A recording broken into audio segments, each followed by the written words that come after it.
They asking you VladTV questions. Huh? Always get the exclusive. Always the exclusive. I grew up in the Bluff. I ran the Simpson and the Bluff. It's like two big neighborhoods, but I was the biggest dope dealer in both of the hoods.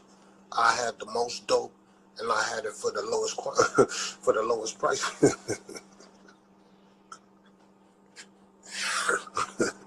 I was the biggest drug dealer in the Bluff and the Simpson. It's two different neighborhoods, but I was the biggest drug dealer. I had the most dope, and I had it for the cheapest price. And I sold some. I might have sold some to my mom. She might have said, I put all my homeboys that I grew up with on. They might have sold.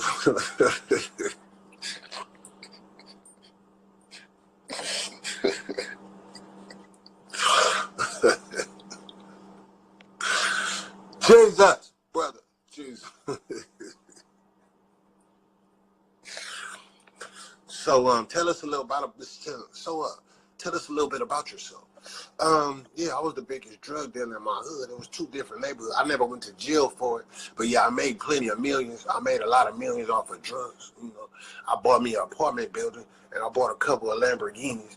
And yeah, I'm the biggest dope dealer in Atlanta. Everybody knows me. They ask about me. I'm the biggest dope dealer. I got all the dope for the lowest price.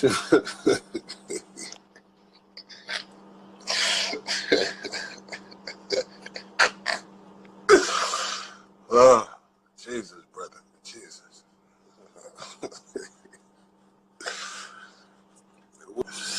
Biggest hater in the world? Who, me?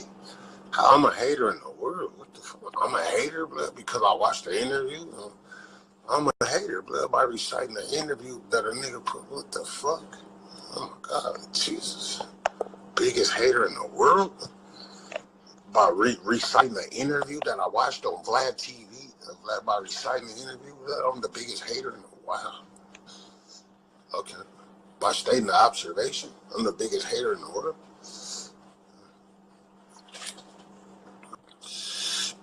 TMZ and Vlad the Feds. I know.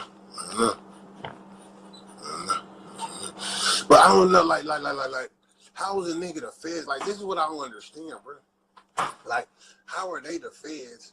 Because you choose to go in there and run your mouth, blood. Like, I didn't even hear the question. I didn't ever hear blood. Like, how would he ever come up with these questions? Like when they do these interviews, like they do some of the questions, like most of the time they run the questions by you. For like most viewers, like me personally, I like to keep my interviews organic. So I don't like to hear my question. I always turn down the question. They be like, oh, you want us to send you the question? No, I don't want to. I want to all be on the spot. I want to always be surprised. Like, I don't want to send me the question.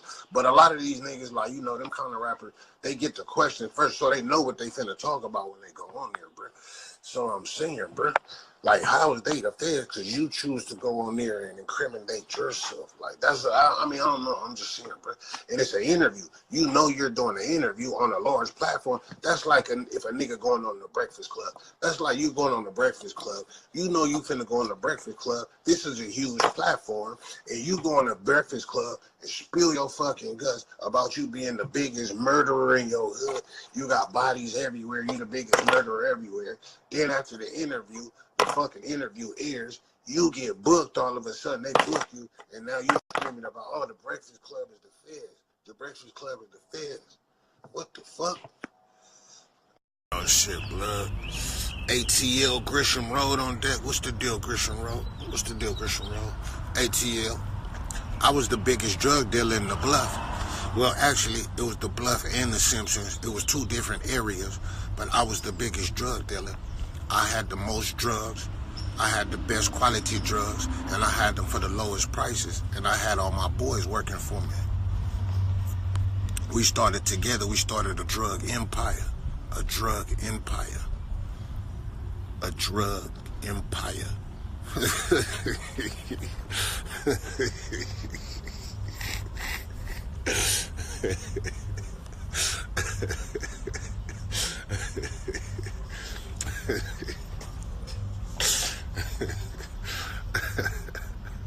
And together we started a drug empire. I don't know. My mother might have snuck and bought drugs from me. Because like I said, I hired all my friends that I grew up with. They all was working for me selling drugs. So she might have snuck and so...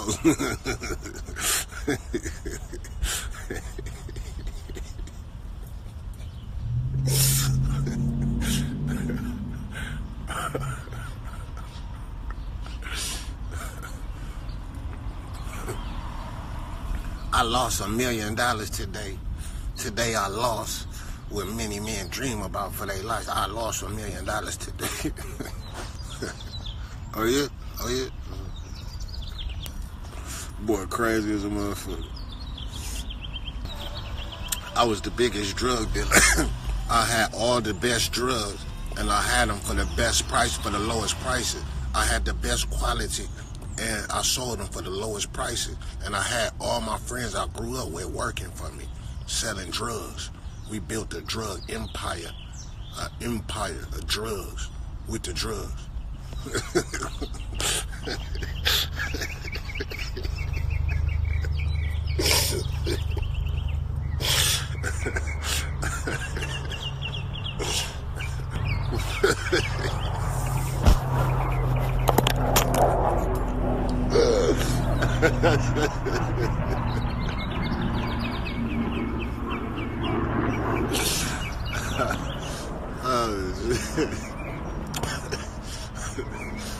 Oh, man.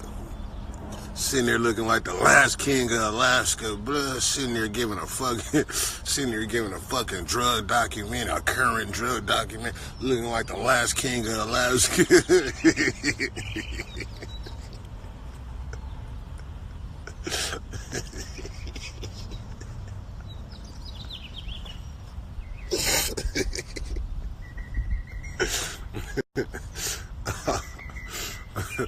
Final Eskimo boss looking.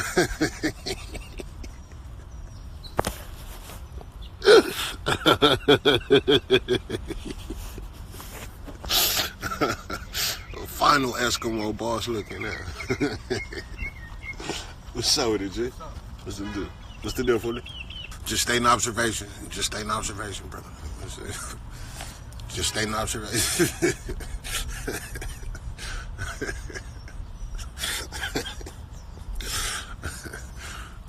Niggas be mad. Niggas be mad no motherfucker, blood. That's crazy. Niggas be mad, blood. You stay out like we didn't see that shit. Like we just know, like we supposed to act like we didn't see that. Huh? What he say? What he say? Like we didn't see that shit. Okay, I didn't see it. No, we didn't watch it. No, it's not on YouTube no more. No, it ain't on YouTube. No, it ain't on YouTube. No, it ain't watch it. That shit ain't got millions of views on YouTube. No, you know, no.